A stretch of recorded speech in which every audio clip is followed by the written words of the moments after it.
While I was sitting bored in class on Monday, I randomly got a Snapchat notification.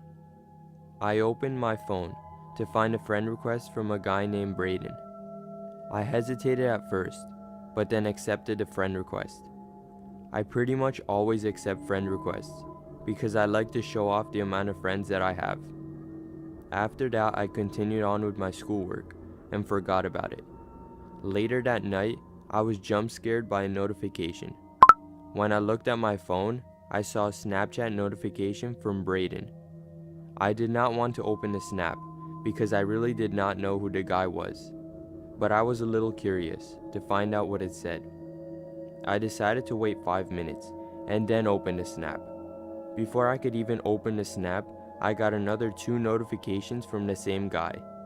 When I finally opened the snaps, I saw a picture of my backyard.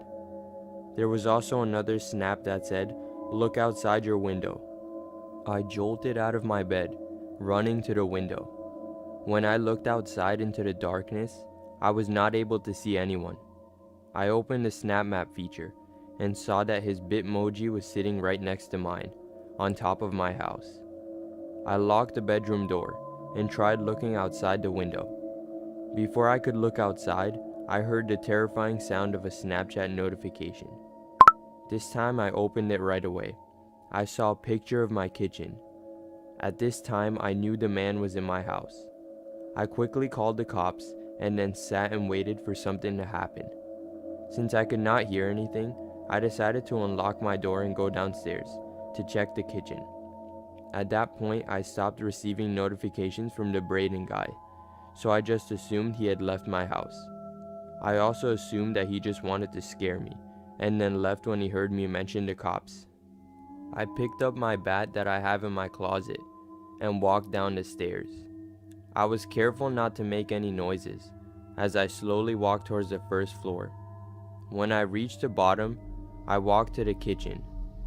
In the kitchen, I could not see anyone, so I decided to open the door to the pantry. When I opened the door, I could not see anything but darkness. I put my phone flashlight on and shined it inside. There, in the back of the pantry behind the box, was a man staring back at me. I threw my baseball bat in the pantry at the guy and ran upstairs to my room, locking the door.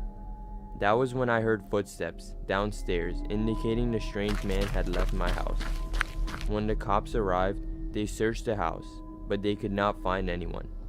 Later, when the man was finally caught, I found out that he tracked my location using Snap Map. From that day on, I always keep my Snap Map on private. The same 2 questions still haunt me to this day. Why did the man track me on Snap Map, and what were his intentions for coming to my house?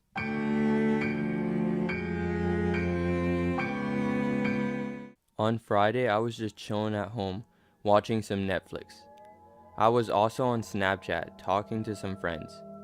At some point in the night, one of my friends sends me a screenshot of Snap Map. The caption for the photo was a question. Tyler found his phone? At this point, I was so confused at what was going on. I opened the Snap Map screenshot and saw Tyler's Bitmoji right on top of my house. I never invited any of my friends to my house that night. All of a sudden, I got really scared, so I called Tyler's home phone. After a few seconds of waiting, he picked up the phone and answered. I questioned him about the phone situation. He explained what happened. The other day, he went into an abandoned house. He also told me that he lost his phone in the abandoned house while exploring, and he has not found it ever since. That exact moment, I realized that if Tyler is at my house, then who is using his phone, and why are they at my house?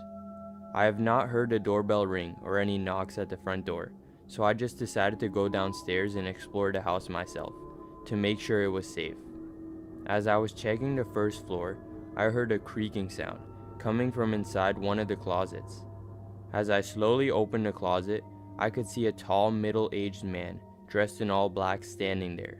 I was so terrified that I slammed the closet door and ran outside, locking the door behind me and calling the cops.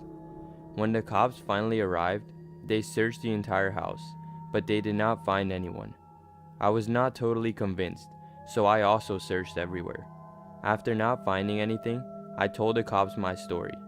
They said that the man must have exited the house through the front. And so that was that. When the cops left, I went upstairs and went to sleep. I got woken up. The strange sound must have come from some kind of door in my room.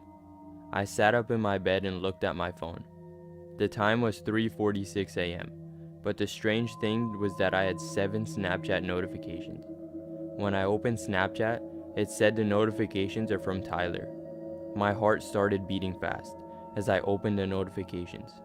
There were pictures of me sleeping taken from my room. There was also a line of text that said, "I can see you." I picked up my head from my phone and looked around the room to make sure it was safe. I could not see anything, so I switched on my phone flashlight. I slowly shined it around the room until I reached my closet. The closet was slightly open, and I could see a pair of eyes staring back at me. I quickly picked up my phone and ran out of my room and my house, calling the cops again. This time the cops arrived even faster and were able to catch the man in my house. It was later revealed to me that this strange man found Tyler's phone and tracked my location through SnapMap. I was also told that the man was hiding in my attic and that he was in my house the entire night, watching me.